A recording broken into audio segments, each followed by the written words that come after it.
untuk pertanian ini bagi kami merupakan suatu budidaya yang bisa menghasilkan bahan baku makanan sehari-hari, sehingga menurut kami itu sangat penting untuk kehidupan sehari-hari seperti itu.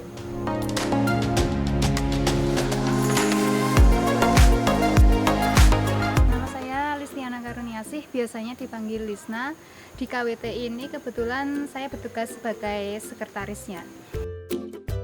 Nama KWT kami yaitu KWT Sekar Migunani. Untuk sejarahnya sendiri berawal dari sekelompok ibu-ibu rumah tangga yang masih memiliki waktu luang, kemudian oleh Bapak Kadus diarahkan untuk membentuk kelompok kegiatan bercocok tanam, terutama untuk memanfaatkan pekarangan pribadi.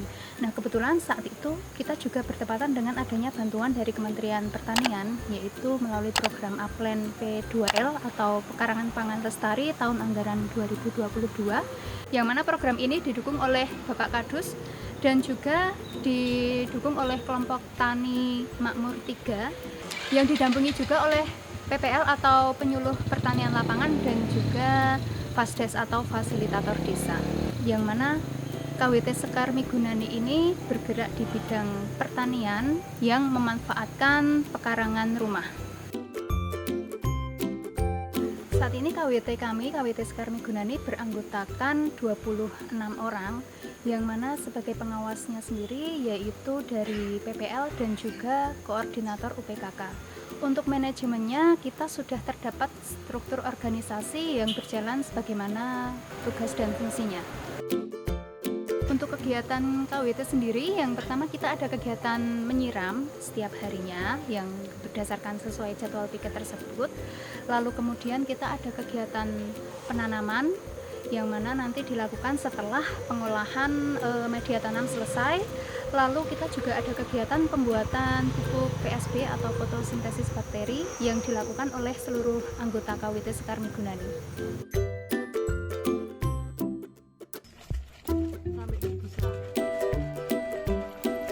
Untuk jenis tanamannya kita kebetulan kesepakatan bersama seluruh anggota, jadi kita langsung membeli benihnya di toko pertanian untuk kita tanam.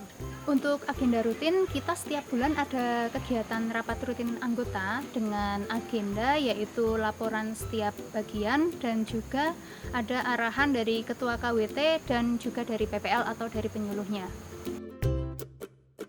Untuk lahan demplot sendiri, ini kita kebetulan berada di pekarangannya Bapak Kadus, dan di setiap anggota pun kita juga diwajibkan untuk menanam sendiri di pekarangan rumah masing-masing. Namun untuk jenis tanaman atau sayurannya kita tentu menyesuaikan dari kebutuhan masing-masing anggota dan keluarga, seperti itu. Untuk hasil kebun sendiri, kita ada yang dijual segar dan juga ada yang diolah. Nah, untuk yang diolah ini kita menghasilkan satu produk yaitu keripik kangkung.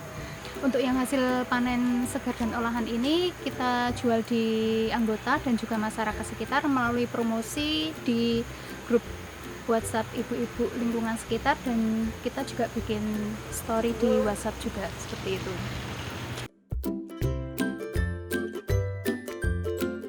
Untuk sisi positifnya dari adanya KWT Sekar Migunani ini, yang pertama tentu kita menjadi lebih berhemat untuk pembelian sayuran. Yang kedua, kita jadi mendapatkan sayuran yang lebih sehat karena kita menanam dengan pupuk-pupuk yang organik.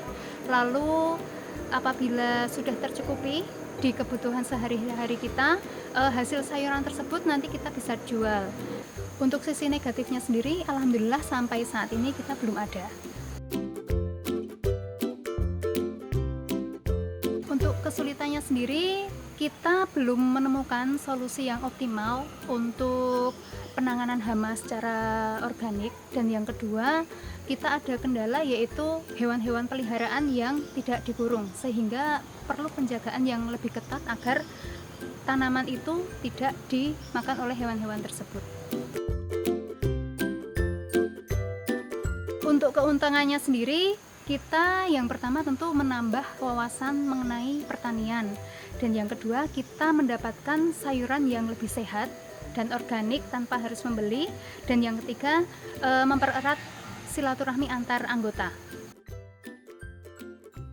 Harapannya untuk KWT Sekar Migunani semoga tetap bertahan dan semakin berkembang, dan untuk pemerintah semoga semakin mendukung kegiatan KWT serta memfasilitasi yang diperlukan.